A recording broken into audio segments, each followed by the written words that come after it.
Peggy 12. Hey, what's going on guys? Welcome back to Wired Gaming. Today we're going to be discussing something very spicy, and that spicy thing was dropped yesterday. That spicy thing is the Generation Zero Base Assault Update trailer. Now you can see that running in the background. This update is a game changer. An absolute game changer for Generation Zero.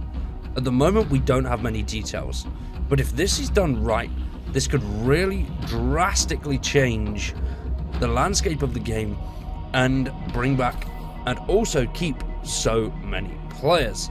I'm very excited for this update. I know we don't know much at the moment, but from what we do know, it is going to be epic. It's going to massively increase the replayability of the game. It's going to change the world and have things be a bit more dynamic, more fluid, and you will come across different combat scenarios throughout different regions. If you haven't seen yesterday's video where I broke down the trailer, spoke about a few little things, definitely go check that out. That is in the description down below.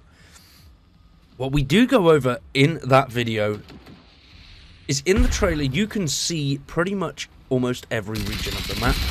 You can see a warboard being used and also enemies adapting to their surroundings.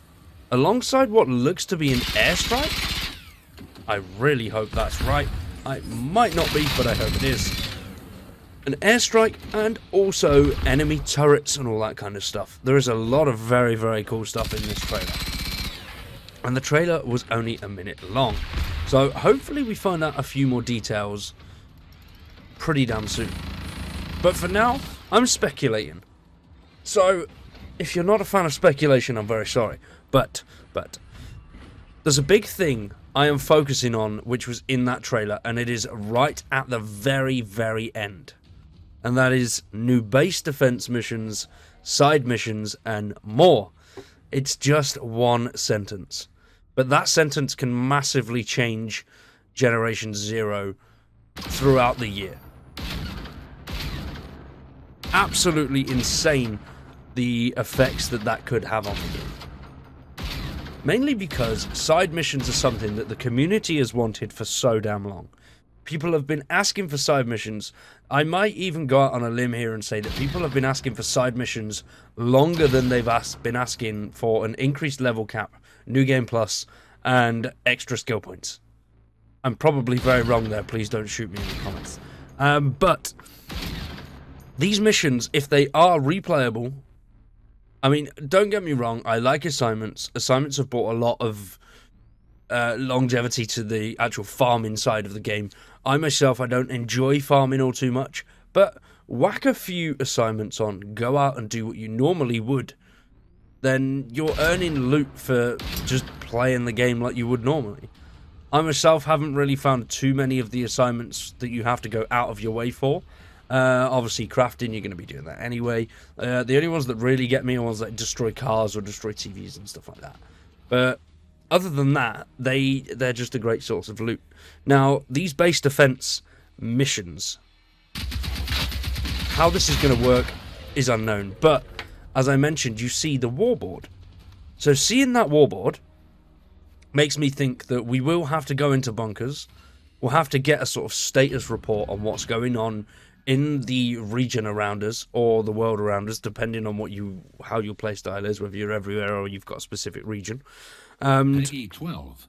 That warboard will tell us where the enemy forces are bolstering, getting a lot stronger, and they're building their defenses a lot harder. Or you could just run around like a madman and come across them. I'm hoping that is not the way.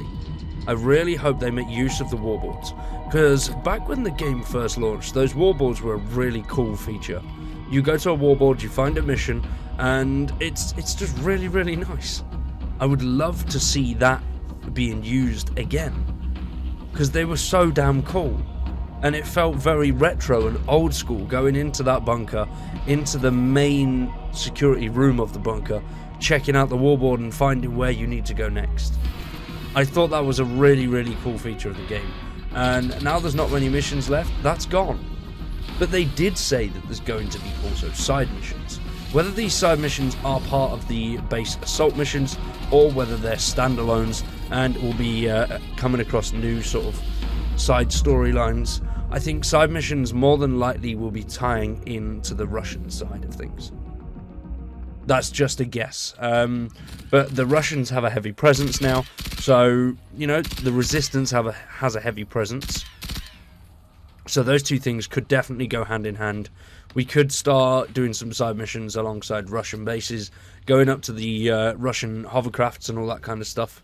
That's my thoughts on that side of the side missions anyway. Or they could completely change it, and side missions could be something completely new that we've not seen before. See, a lot of the old side missions were very much go to this location, do this, or go to this location, destroy machines, blow this up that's in there, go to the convoy, retrieve this. They could be completely different now. Now there's more resistance pockets everywhere. Side missions could be building something, destroying something, which I'd be excited about. I wouldn't mind something very new to the side mission aspect of it. Obviously, the base defense is going to be a brand new side mission of its own, but still. Now, another thing that really, really interests me about side missions, base defense, is rewards. What the hell are we going to be getting?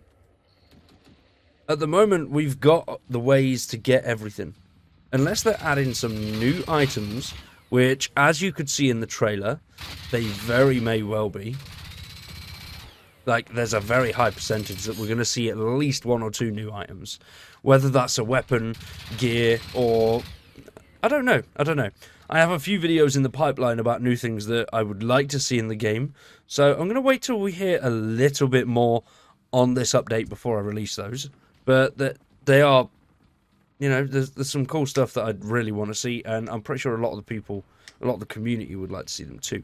But will it be, you know, like... As we've seen with the new and improved assignments, the satchels, the backpacks full of supplies, or would it be crafting materials? I'm always up for gaining more crafting materials. Crafting materials are great. I'm never going to moan about being given crafting materials. As long as it's not steel. Because I have way too much steel, and steel's far too easy to come across anyway. But it could be a new weapon. I mean, you never know. Or the Resistance could be fighting alongside us a lot more now. And we could be earning some form of control of a region. And once you've got more control of a region, the Resistance will help you. And that is what that sort of... It did... I'm desperate for it to be an airstrike. But it really did look like an airstrike towards the end of the trailer. And that could potentially be something that by doing side missions, or by clearing the base assaults, you gain more power or control over an area, so therefore you unlock more forces that you can use in that area. Very out there, I know, but it's a possibility. I mean, who'd have thought Russians would be randomly invading with their own machines? That wasn't really thought of, I don't think. I know I didn't think that would happen, but you never know. You never know. A lot of strange things have happened in Generation Zero, and stranger things will continue to happen.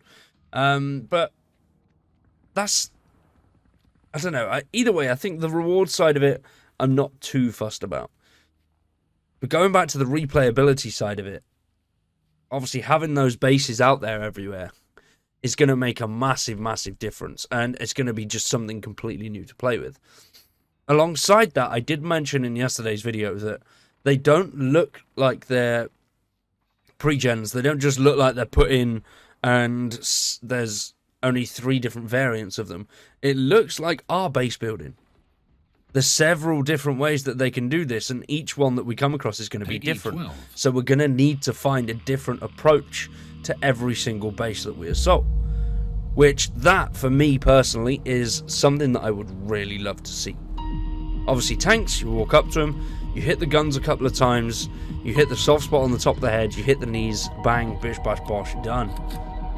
Reaper, take out his armor, take out his tick tank, then go for the weapons until you see red gas, and then just shoot the crap out of him until he blows up.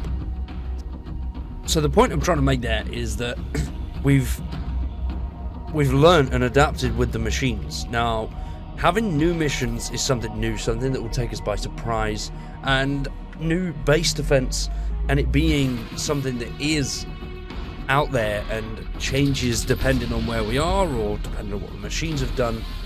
It's nice to go up to something like that and approach it and not know what you're approaching.